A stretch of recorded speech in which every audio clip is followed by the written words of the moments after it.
pesti mul nägu puhtaks, anti mul uus kiiver, läks jälle.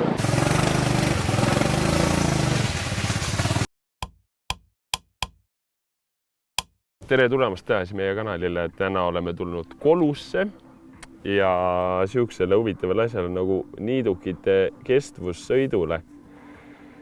Siukeste aparaatidega hakkavad sõitma ja mina isiklikult näiteks isegi ei teadnud, et Eestis siukest võistlust tehakse.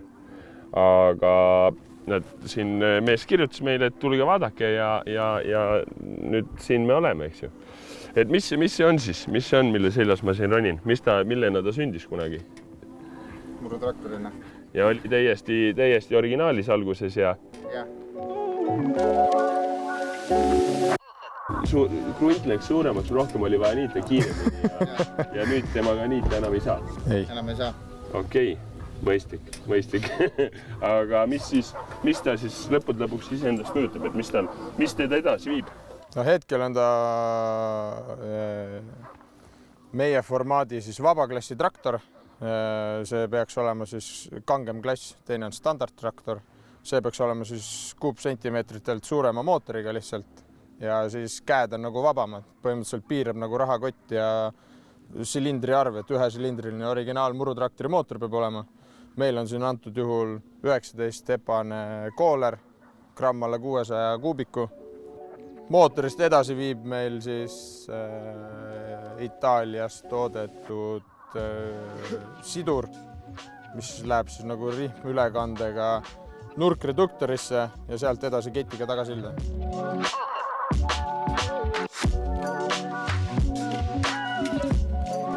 Ja, mis standardklassi veel vabaklassist eristab on see, et standardklassile on rattad ei käi samaaegselt, ehk siis on nii-öelda differ tekitatud. Okay. Ja ühesõnaga ta ongi siis nagu originaal murutraktori sild. Aga siin vabaklassil on siis jäik sild, et põlemad rattad veavad samal ajal korraga. Okei. Ja siis ma saan aru, et siin on nagu see kill switch on ju. Just. Surnud mehe lüliti, eks ju. See on... Gaas. Gaas? Jah, käe alt gaas. Okei. Teisel pool on pidur ja millega vaja. Insener mõtles meil välja nii palju vinge selle keeramise, et põhimõtteliselt me saame nagu drifti autoga sellega praktiliselt risti kurvides lasta. Mis see kiirus siin umbkaudu võib tulla raja peale? Ma arvan, et 60-70 lagi rohkem vast ei tule praegu, jah. Kiltsi lennuväljal käisime kiirendamas, kuuse tagant oli 89 kilomeetrit tunnis. Sellega? Sellega. Kuidas tuleb niisugune mõte, et niidad rahus, muss mängib, õlle on kuskil hoid ja see just tuleb mõte, Tead, kui raske on praegu tavaniidukiga niita, siis ta on nii aeglane. Kogu aeg on niisugune tunne, et seda peaks ka nüüd peale kruttima. Aga ei, tegelikult sai käidud siin, meil sügisel on hooaja viimane sõit on Alansil siin samas Kose vallas. Seal sai tuttava juures käidud vaatamas kõigepealt päeval. Siis niisama sai öeldud, et kuule, tahaks proovida. Siis järgmise päeva hommikul helistas, kuuled, et mul masin on veel must, et tahad tulla proovima.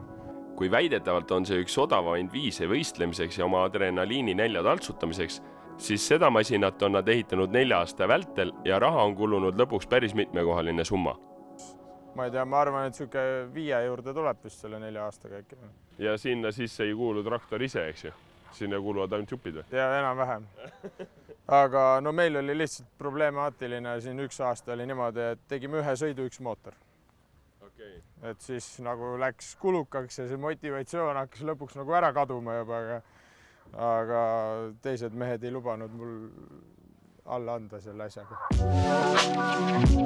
Kuna sellisel alal Bolt-on lahendusi ei ole, siis lisandub asjale veel üks varju külg. Kurb on see, et ostad siin koleda raha eest mootori, paned laua peale ja siis tõmbad täiesti pilbastaks.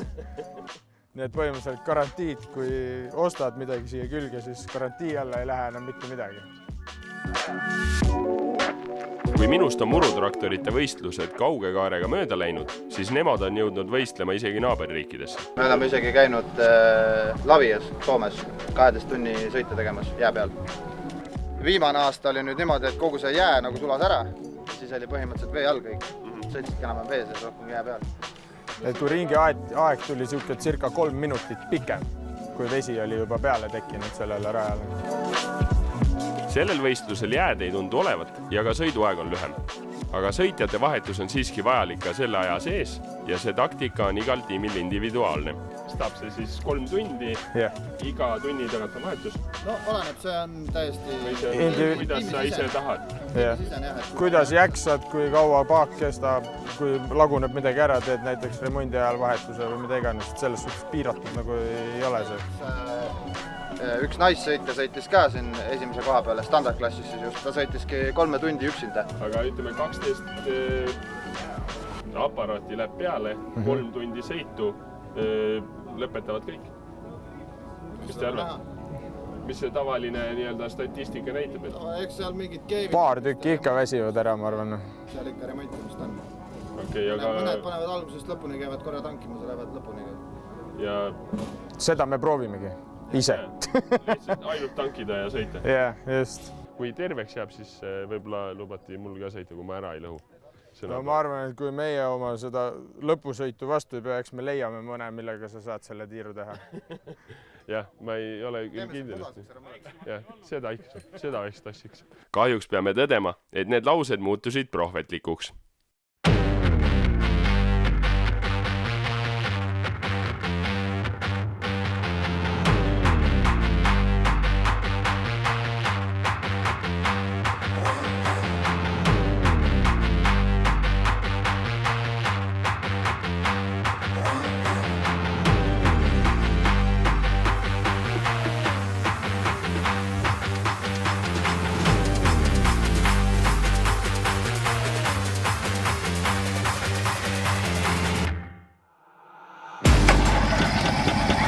Juba stardi lähenedes hakkasid asjad juhtuma.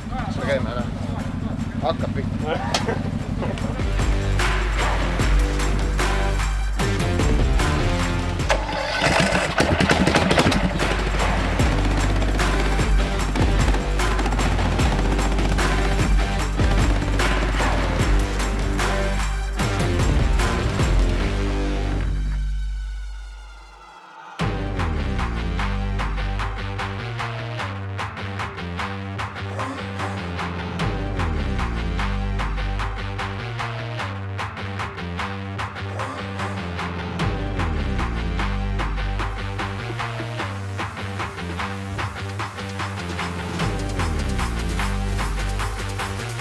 Kohe sadama hakanud vihm lisas sõidule vürtsi, ehk siis muda.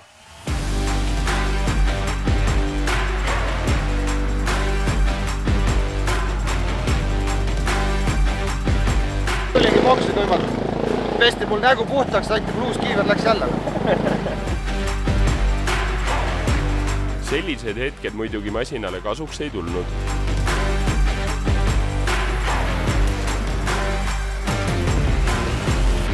No kett läks pooleks, sõitsin üle rehvi ja käis plaksti ja oli kribadeks. Ja nii lihtne oligi, nüüd läks teine mees rooli ja läheb edasi.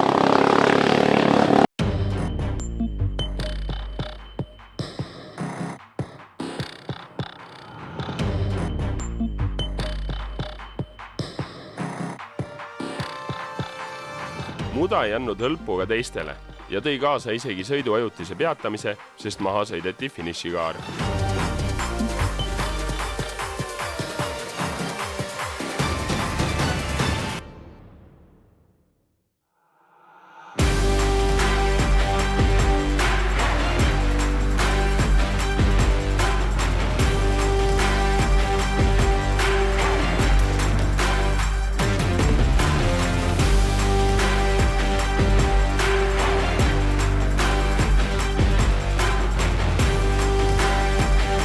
Kahjuks sai ketimure sõidu lõpu lähenedes järjest saatuslikumaks.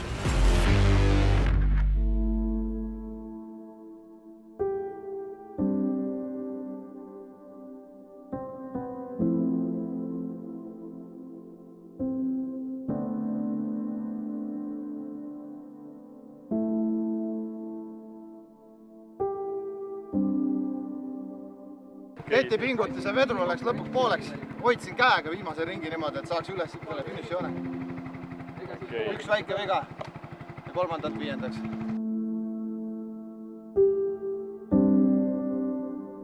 Ja kui video alguses lausutu sai tõeseks, siis peeti ka sõna ja leiti mulle üheks tiiruks masin. Ega ei ole midagi. Mast lüliti sisse.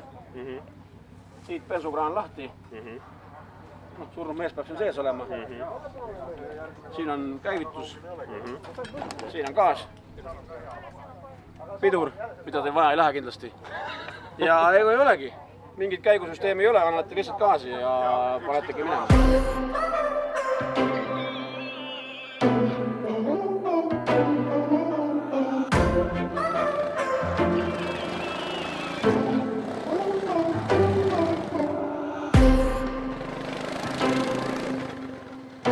Kuigi minu ürituse rikkus viht, siis meie vapraid võistlejaid ei kõigutanud see absoluutselt mitte. Siit ka stiilinäide.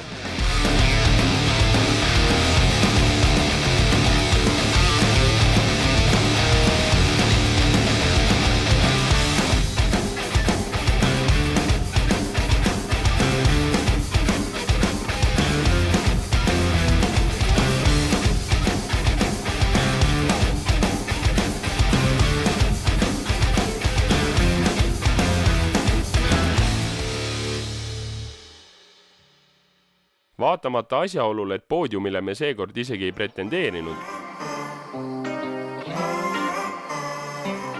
siis auhinna laualt leidus midagi ka meile. Mis siis alt vedas? Kett põhimõtteliselt. Keti pinguti ilmselt läks kõveraks või jooks või midagi niisugust seal juhtus. Muidu 5. koht. Rahul? Ei ole? Ei, üldse ei ole. Kui ikkagi karikad lõpus ei hoia, see on no, kui ülejäänud 2,5 tundi suudad sõita teisele kohale ja siis ülejäänud pool tundi läheb hukka, siis ei saa 5. kohaga rahule jääda. Aga ütleme nüüd, et tänu tänasele siis on üldarvestuses on ka nagu kehvad lood või on veel lootust? No 5. koha, ma ei tea, palju me seal 5. kohalt punkte saame. Ega me vist väga kaugele ei lange. Väga kaugele ei lange, vist äkki 3., 4. midagi juhust. Me oleme 5 aastat seda traktorit sõitnud, aga pole mitte kordagi suutnud seda üritust veel võita. Me oleme Krossi sarja oleme võitnud, see on seal Lõuna-Eestis üks mees mõtles, et ta teeb ka siis mingit sukest formaati, aga tema teeb siis 3x10 minutit. Aga seda me oleme suutnud ka võita, aga meil ei kipu need traktorid lõpuni tavaliselt tulema. No ma ei tea, ma sõitsin vist palju siis 3 ringi äkki, käed on suht läbi.